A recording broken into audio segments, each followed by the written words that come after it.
time of day and everything. This is the start of our Faversham Tree Week programme, and we're really delighted to welcome Ben Simon as our first speaker to talk about the trees at the Wreck. Ben, as I understand it, is activities manager working for Swale Borough Council and able to pay attention to Faversham a couple of days a week. And he and his colleague Lewis Munger, who's the warden, the ranger, are the people who we've been working with throughout the Tree Week preparations, and it's been a very positive and satisfactory arrangement. So without further ado, I will hand over to Ben, who you can't see, but you will be able to see his slides. So thank you, Shirley, for all the admin, and Ben, over to you. Okay, thank you very much for that warm welcome. I'm sorry nobody can see me, but I can see some of you anyway. So, and hopefully you'll enjoy my little presentation. I've been working in Faversham, as you say, for Swale Borough Council for the last year, just over a year, and I must say I've really enjoyed it. I'm delighted with the huge amount of community interest there is in Faversham, and the number of different groups there are. It's great for me as an opportunity to get straight stuck in there. Unfortunately, because of coronavirus, I've had to change things around a bit, but things are definitely moving forward. So Faversham Wreck, I'm sure everybody here knows it. It's a beautiful site, a place that I really enjoy working and walking. And the next slide, please.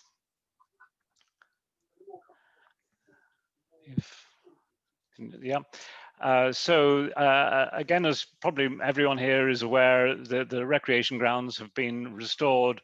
The work's pretty well finished now at a cost of just under £2 million, thanks to a Heritage Lottery of Parks for the People scheme. One of the buildings that's been restored is the lodge. And the next slide, please, which now looks very different.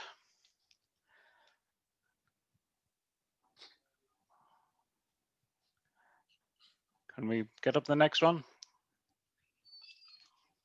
Shirley, are you, yeah. Right, there we are. Great, thanks. The lodge was originally built in 1860. Sorry, just go back to the last one. Thank you.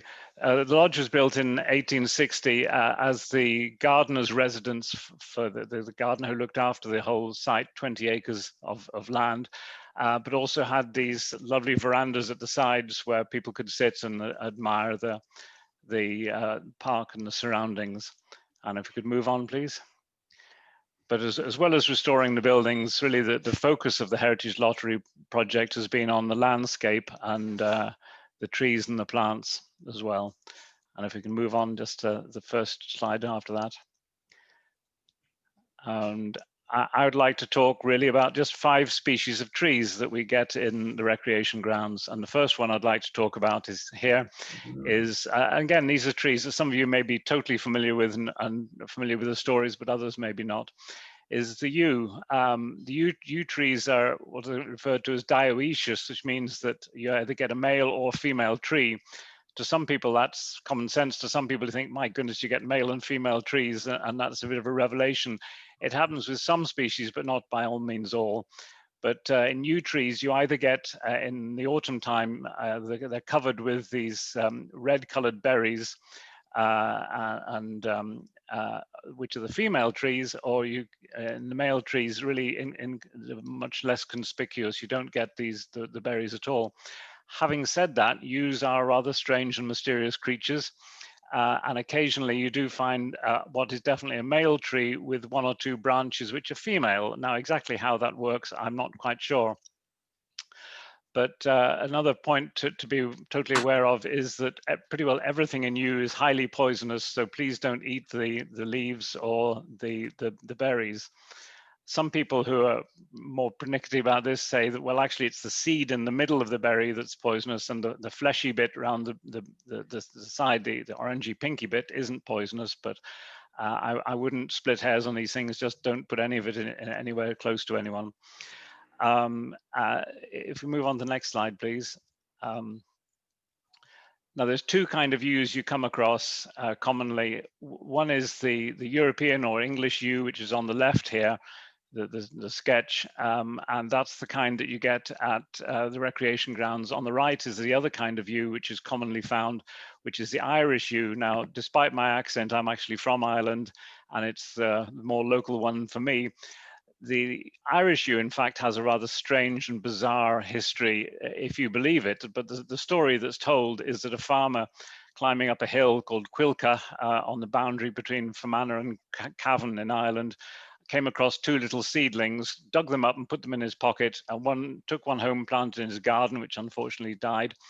And the second one he gave to his landlord, the main owner of a very large property in Fermanagh, where it can still be seen, called Florence Court. And there you still get the original Irish yew, from which cuttings have been taken, and cuttings from cuttings have resulted in the Irish yews that you now see all around the world. The Irish yew has this very much more tight shape and upright growing branches, and the needles tend to spiral around the branches, whereas the English or European yew, the needles tend to be more flattened in flattened layers, and it's a more spreading, more relaxed looking tree, if you like. It's a different kind of form. And the next slide, please. And the kind of mysteries that surround yew, and they are mysteries, they're intriguing trees, is first of all, why do you get so many yews planted in graveyards? And this typical graveyard is seen here. In this instance, these are Irish yews, but the same applies often to English yews. And there's been all kinds of theories put about to try to explain the planting of yews in graveyards. One is, many of you may well know, is that yews are planted in graveyards to provide timber for making bows. That actually seems quite unlikely. Apparently, most of the bows were actually imported from European trees that would been, and also to make the best bows, you actually have to fell the tree. It's not branches that you use, but you actually use the main stem of the tree, which is cut into slices like a cake and used to create the best bows. So if you're felling the tree every time you make a bow, then or a collection of bows, then presumably there's not much point in planting them in graveyards. One of the other theories, which I quite like, is that certainly in Ireland, yew is often known locally still today as palm, and it is referred to as something that you use for Palm Sunday. And in fact, Palm Sunday is often called Yew Sunday in Ireland, because the shape of the stem with the little pairs of leaflets or the needles tend to look a bit like a miniature version of palm. So maybe that's the reason that you go to your churchyard to collect the representation of palm for Palm Sunday. But there's many other theories. For example, some people see yew because it's unchanging, evergreen. It doesn't change, it grows very slowly, that maybe it's a symbol of eternity, not changing and retaining its shape and its color all year round, and hence a suitable tree for planting in graveyards. The next slide, please. And one of the other intriguing stories about yew is, why do you get some very, very old yew trees throughout the British Isles? This one actually is, as you can see here, is just near Wincheap in Canterbury. They are awe-inspiring. Even if you've only got a passing interest in trees, to see a really old, well, it's obviously very large circumferenced yew, which must be very old. There's no question about it. The only question is just how old they are, but they're hundreds and hundreds of years. Some people say thousands of years old. And in this instance here, which is in Canterbury, not that far from Faversham, you can immediately start to become a bit of a detective whenever you start thinking about these trees. For example, here you have the entrance to the churchyard straight off the main road. You're walking down towards the church, and right in front of you is this very large girth tree. On the right, I have an image of it closer up, where there's a circular wooden bench around the base of it, and you can see there's two metal cables holding together the trunk. The main trunk is hollow, but the tree is located right in front of you as you go in through the entrance gate to the churchyard and on your way to the church. So you have to pass by this tree. So it's obviously a deliberate planting. It's no coincidence Well, in my humble opinion, anyway, I think it is definitely a deliberate planting. Maybe 500 years ago, maybe 700 years ago, somebody decided that they were going to have a yew tree right on the path to the church, and that everyone walked past, and they selected yew for the purpose for that planting. You know, so you know, these are not accidental things. These are deliberate thoughts that people had, that that's what they wanted to do. The question is, why did they decide to choose a yew? And also the other intriguing question, as I say, is just how old these trees are. There used to be an absolutely incredibly large girthed yew at a location referred to as Brabourne or Brabourne. I'm sorry, I'm in Kent. Maybe someone can let me know if that's correct. I've pronounced that correctly or not. And the largest remaining today is at Fortingall in Scotland, which has a circumference of around 56 feet, which is again absolutely massive. And assuming that these are, there are only fragments that remain at Fortingall and some of these other trees, because they long became hollow, and there's only little bits of the trunks remaining.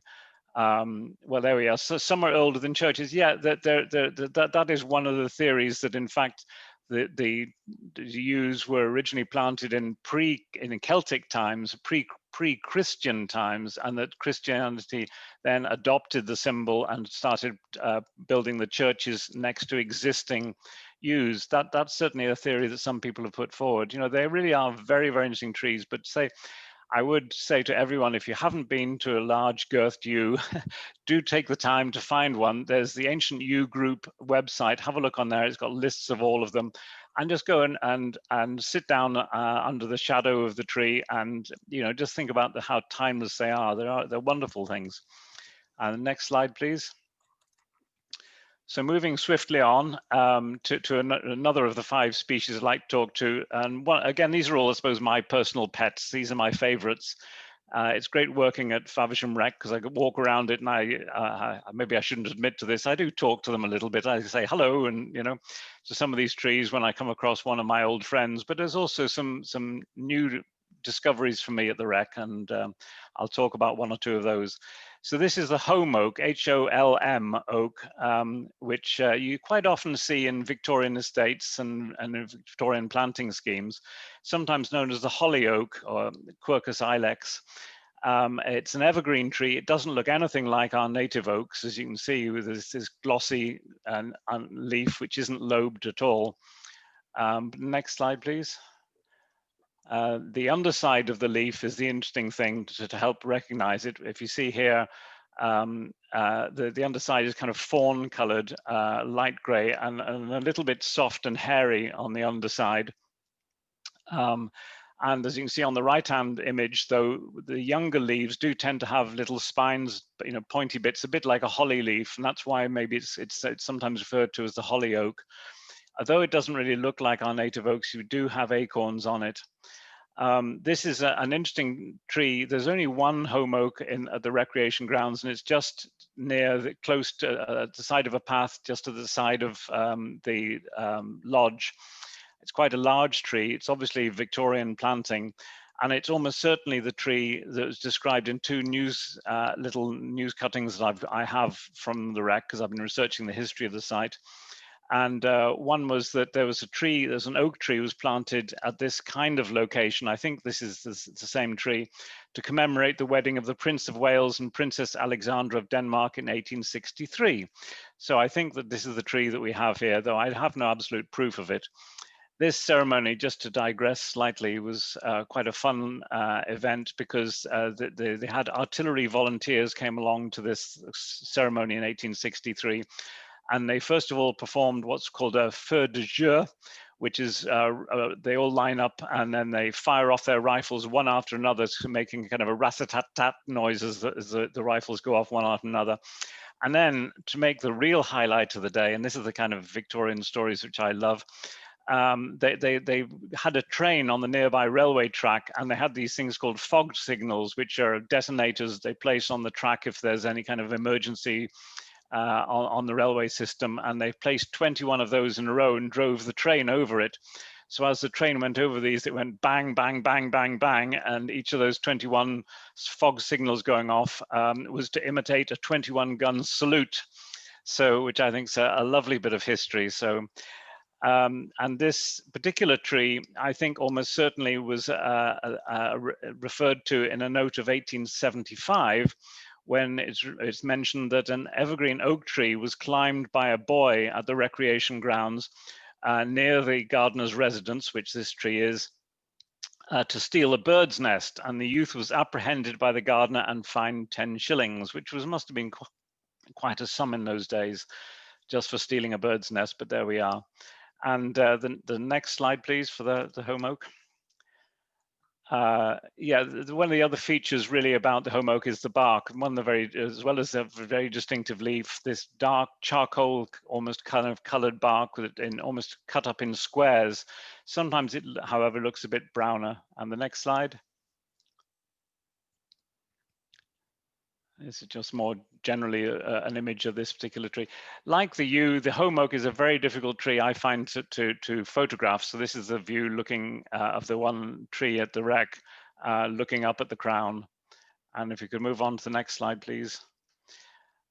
When you see a home oak, it's interesting to think that in fact it's not, it really is at the extreme of its range here. You do get them throughout the British Isles. They're very salt tolerant, by the way, and you get them quite often down by the coast.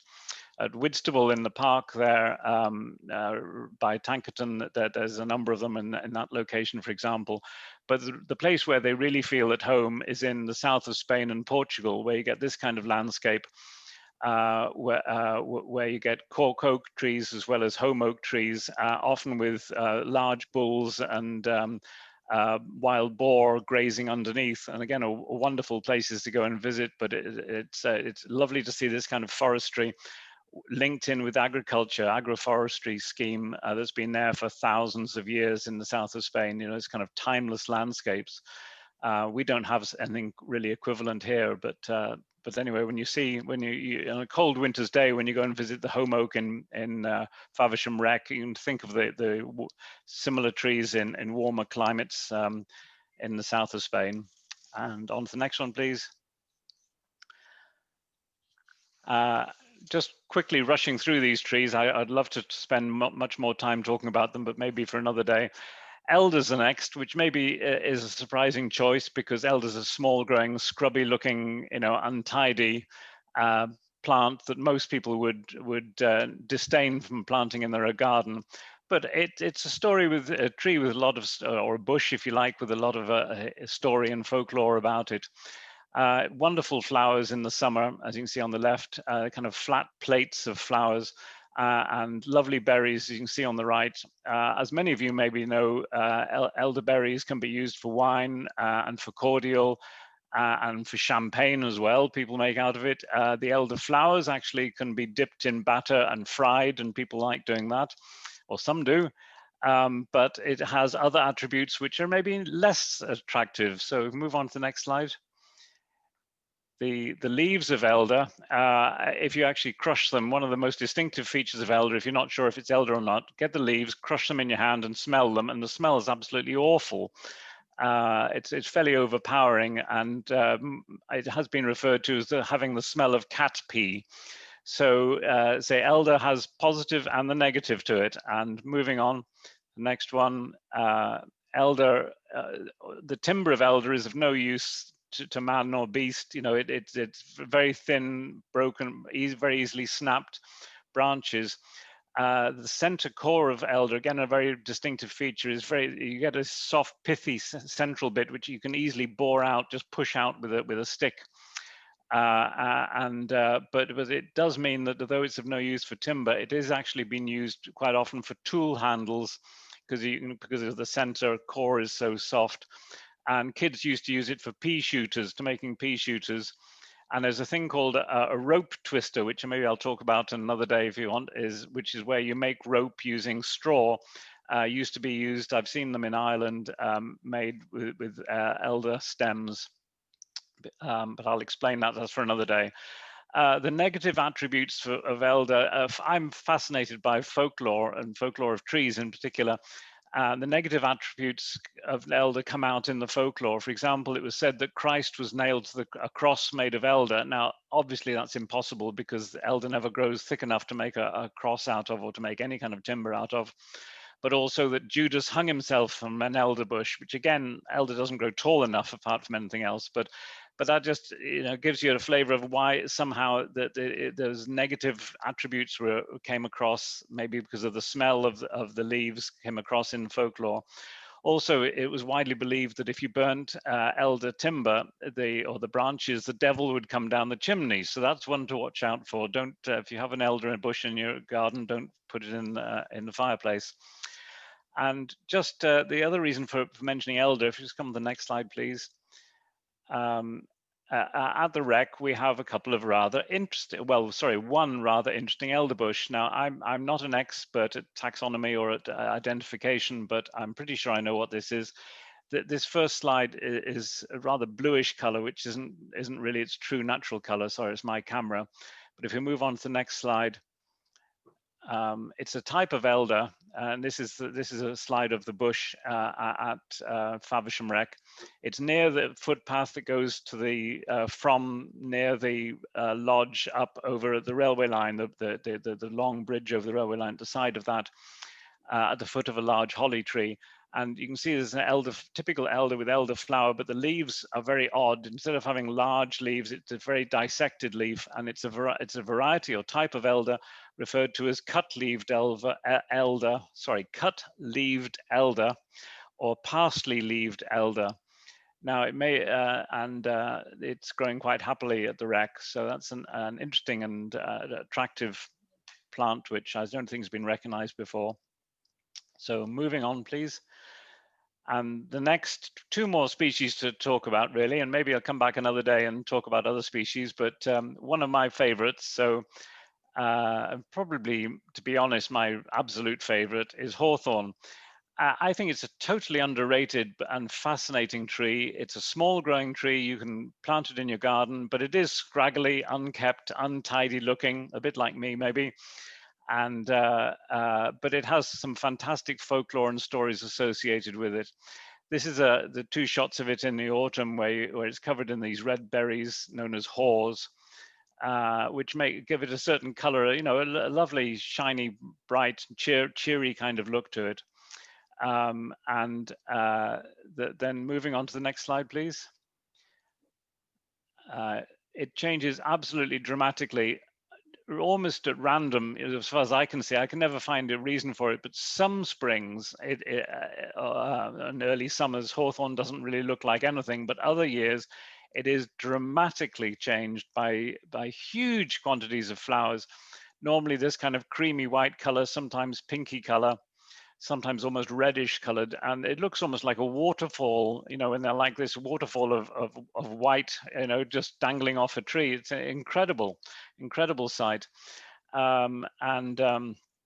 Say the folklore associated with hawthorn, I'd like to talk about this a little bit, but first of all, just in general folklore terms, hawthorn was generally traditionally known as bread and cheese, just because if you eat a leaf as it's just coming out, it's got a kind of bread and cheese kind of taste. So that's well worth doing. If you see a nice fresh leaf in spring, give it a nibble and see what you think yourself. It was also seen, however, as being a tree that was very unlucky to bring into the house, particularly when it's in flower.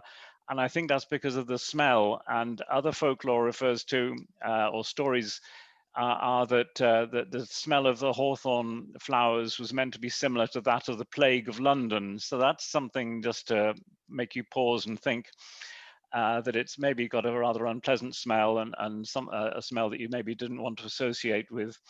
And then generally it was seen as being an unlucky tree to get too closely to. And the next slide, please. And in Ireland, folklore is still very much something that's current today, and the folklore of trees is still very current. And it's something which I've done a bit of work on. One is that in many places in Ireland, you come across holy wells that people visit and are associated with saints. And when people go to visit holy wells, they'll take a drink of the water, they'll maybe say a prayer or two, and if there's a tree nearby that with rags on it, you would add a rag to it, is the tradition. Now, as to how this tradition arose, what the significance is, I'll leave to another day. But often when you go to these holy wells, you'll see a rag tree, as they're called, and these rag trees are nearly always hawthorn, not inevitably, but generally hawthorn. And the next slide. In the southeast of Ireland, there's a tradition in some communities that whenever you're carrying the coffin, and obviously these days it's hearses, but we used to carry the coffin from the house to the graveyard, and you'd bring with you 2 wooden crosses made from the same timber as the coffin was made.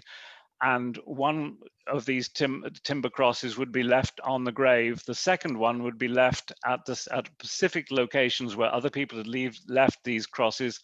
And these were at the beginnings of paths that went across the fields to the graveyard, always at the foot of a hawthorn tree. And you can see here the crosses that people have left fairly recently, and you can see the hawthorn tree behind it. And the next slide, please. In Ireland, there's a tradition, it used to be common in England, but I think it's disappeared now completely, of a May bush, which is a bush, again, of hawthorn, a stem of hawthorn, that you would cut on May Eve, attach to a post, stick outside the front of your house where it's noticeable, and you decorate it. And it's always decorated with bunches of flowers, so spring flowers like cowslip, with eggshells, which I think is seen as a symbol of fertility, and streamers, colored streamers, and it'd be left out on May Eve, and it would be left there for 2 or 3 days. So it looks a little bit like a Christmas tree, but it predates the Christmas tree tradition. But again, the branch that's used almost inevitably hawthorn. And the next slide, please. And the one that's the most fascinating and intriguing is the lone bush. In Ireland, there's many places when you walk across or visit farms, or you see a farm from just in the car window, you'll see a tree growing in the middle of a field that's been left. Here as a ploughed field, and a farmer has deliberately left a hawthorn bush. Why? Well, because he won't touch it. And these are big farmers with, who are out to make money from their land, but they will not plough this bit of the field. They will not touch this hawthorn bush, because it's seen as being the home of the fairies. And you can laugh at that, but the reality is the farmer who will not touch the bush because it's seen as being bad luck or worse. There's a lot of stories told of these bushes. The one that I like the best, I'm probably running out of time, but just to say it very quickly, is the farmer has a hawthorn bush, a lone bush growing in the field, and he decides that he doesn't want it there, he's going to cut it down. So he goes with his axe to the tree, and he's about to cut it when a little voice at the back of his head, he hears a voice says, "Your house is on fire, your house is on fire." The farmer rushes home, the house is fine. So he goes out a second time with the axe. He's about to cut down the hawthorn bush, and again he hears the voice, "Your house is on fire, your house is on fire." He rushes home, the house is fine. Third time he goes out to the bush with his axe, he hears the voice, "Your house is on fire." He ignores it, he cuts down the bush, he goes home, and his house, of course, is a smoldering ruin that's burnt to the ground. He won't do that again. So there's many of these stories, and again, I could say more about those at another time, but it's inevitably the hawthorn bush, which is seen as the home of the fairies in Ireland, the tree that you do not, well, that you touch at your peril. And the next slide, please. And to finish off, I'd like to talk about a tree which is a new tree to me, and maybe others can visit and double check the identification, because I'm not a taxonomist, but there's a number of trees. I think there's about 4 of them in Faversham Rec. This is the side of Park Road. And it's the tree in the forefront. You can just see quite a small tree. And the next slide, please. At first glance, they look like hawthorn. Sorry, I beg your pardon. They don't look like hawthorn at all. They look like ash. I beg your pardon. But as you can see, the leaflets, the pairs of leaflets are quite fat and a bit shorter than they should be, and not as toothed as I'd like to see on a hawthorn.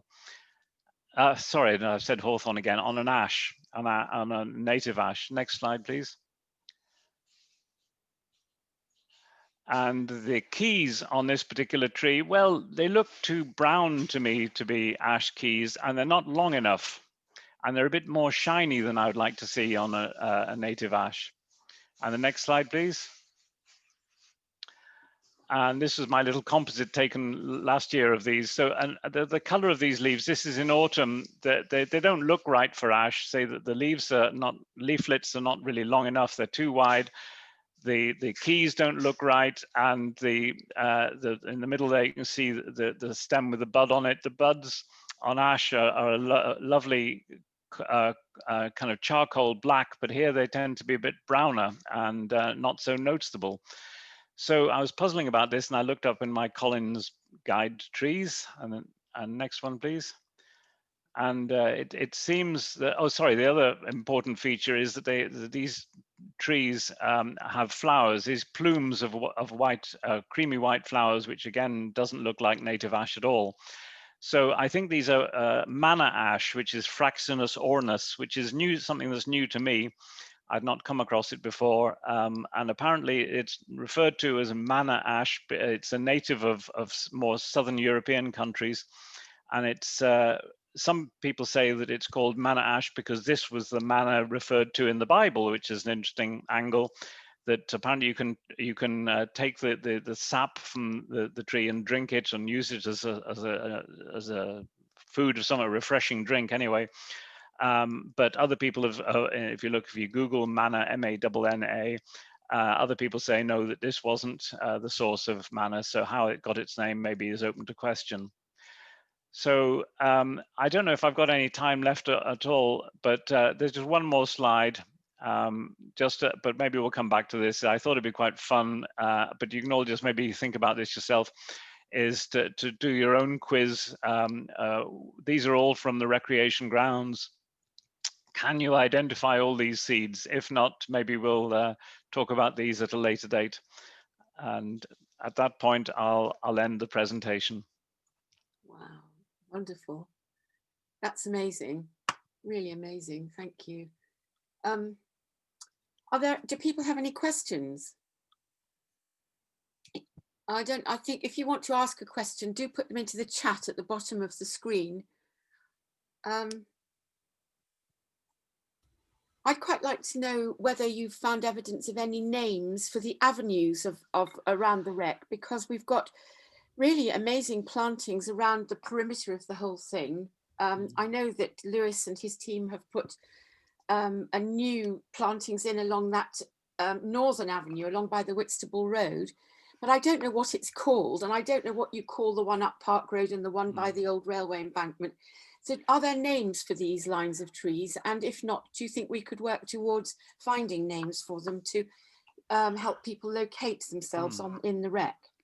I think it'd be great I love the idea of getting new names. I've come across a couple of newspaper articles which do mention names going back into the 1860s, 1870s. And they were that the avenue next to Park Road was referred to as the Lime Tree Walk. The road by the avenue paralleling Whitstable Road was referred to as the Elm Walk, and the one on the side on the eastern side by the line of the old railway line to the creek and by the industrial estate was referred to as the Maple Walk. Now you do get those three species still occurring today, but not and there's a bit of a, you get a sense of, oh yes, towards Park Road there are quite a few limes, so you can see maybe those are a part of an original planting or a replacement planting. But there's been so many other trees planted over the years that really we've lost a sense of, just having single species lines or avenues of trees, and it's really a bit of a mix. But I like the idea of doing a renaming ceremony or developing a new name for the. I'll certainly put that to my boss and see what he says. And there have been some questions on our chat. Let me just get to it. So, yeah. Are there any native ash at the wreck? And if so, are there at risk of ash dieback? Yeah. That's from Anna Stanford. Yes, there certainly are quite a few ash trees there. They're scattered around the different avenues. The biggest circumference ones, now only pretty well the biggest circumference trees that you get at the wreck, which are certainly 100 years, maybe 130, 140 years old or so, are at the southern end of the recreation grounds, toward really right next to the railway line, the boundary between the wreck and the railway to the south. I've had a look at them as far as I can see. Now, a lot of them are quite big trees, and it's difficult to see what's going on up and towards the top of them, but they look healthy to me. The kind of lesions you get with ash dieback, I've not seen any evidence of that, or branches, just with a foliage that's obviously dying and decaying doesn't seem to have happened. So keep your fingers crossed. Absolutely. But unfortunately, ash dieback is spreading. It has spread throughout the British Isles now. It's come from Eastern Europe and come this way, so it's coming against the prevailing wind. To be airborne, spread airborne, but it's been spread by young trees that have been planted in England as well. So we're very concerned about that. Everyone's very concerned. In fact, it is extremely concerning just how many different tree diseases we've had just in our lifetime. First of all, it was Dutch elm disease, but it's now almost, well, I was going to say one a week, and that's maybe a bit fanciful, but once every 10 years or so, we're getting something else that's coming in, whether it's directly affecting the health of the trees or things like processionary oak moth, which is coming with there's another species that's coming in that's causing concern. One from David Carey in the questions. Is there still the Holly Silver Queen, the biggest in Kent, to the south side? Oh, well, I certainly was aware that there's that's news to me. I'm fascinated by that. I'm certainly aware that there's some very large hollies in the wreck that I think must be, again, part of the original Victorian planting. I was certainly not with that. That's a wonderful bit of news that we may have a champion tree. I'd love to know which one of those. I'll try and chase that down. That's certainly gone up my priority list. And from Alex, what type of soil is the wreck comprised of? Is it London clay? I honestly can't answer that. I'm not sure. It doesn't seem, it never get ponding water, so it doesn't seem very clay-like to me. It seems quite well draining, but as to what exactly the soil is, I don't know. Sorry, I can't help on that. Okay. There's no more questions that I can see, but Lewis Munger has mentioned that the pages have arrived for information on individual trees. Brilliant. They'll be hung up tomorrow as a tree trail. Great. Well, we're going to try. We were going to put them up just for a day, but it's been suggested in the council we leave them up for longer and just cross our fingers that they'll be respected and cared for. But we'll leave them up for a few days anyway. That's marvelous. That's lovely. Thank you very much. About the soil, all the farmland around here was highly valued because it was a kind of brick earth. And the orchards of England were all established in Kent because the soil was so very fertile. And then it turned out to be the same kind of soil that you could use to make bricks. And so a lot of the topsoil was excavated in the 19th century and early 20th century for brick making. And of course, that left the farmlands more depleted. But I believe that the wreck is still its original soil. So I think so. In fact, I can add one bit to that from so I've done a good trawl through the newspapers, and I came across references in it actually started quite fun in a fun way.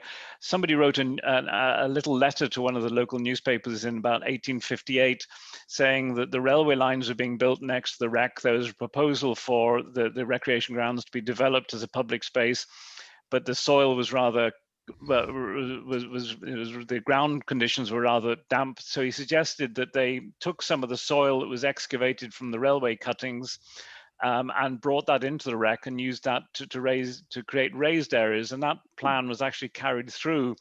And if you look at the wreck now, just in front of the gardener's lodge, there's a raised terrace, and that was created from soil that was brought in from the railway when they were building the railway lines. So it looks like we have the original soil there, but also with some additional soil. Well, we've had a few more comments that have come in about the soil. People grew vegetables on the wreck during the war.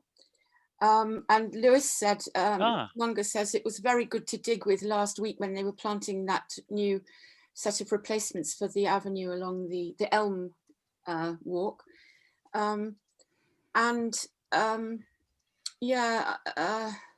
that's one of those things. I've been asked to remind everybody about the bees talk tonight, and if anybody wants to listen to that, you have to email Copton Ash to get your entry for that. I've put that in the chat, actually, yeah. Griselda. Okay, thank you very much. The email, to, if you can't see the chat, it's coptonash@yahoo.co.uk, and that's to get your login to the bees talk. And Alex has said, very interesting about the soil, thank you, because I know that edaphic characteristics like texture, pH, etc. are important considerations when choosing which trees to plant. So you're getting some quite technical responses here. Well, I think that brings us to the end. We're just coming up to 45 minutes. Ben, thank you so much. That's an absolutely fantastic talk. I love the Irish tree alphabets, and I'm so glad you referred to all of that. So that's absolutely marvellous, and it gives us a lot to think about. It's clearly a lot of opportunity to do more work here to learn more about our trees. So thank you very much indeed. Thank you to everybody who's taken part today. Thank you, everyone. 14 people, and thank you especially to Shirley for absolutely wonderful technical management production. Absolutely fantastic. Yes, thank indeed. you. Thank you. Really good. Thank you very much, Ben. Thanks, everybody. Bye-bye. Thank you. We'll see you tonight at the Bee Talk at 7:30. That's the start. Okay. Great. Bye-bye. Bye. Thank you, everyone. Bye-bye. Bye. Bye.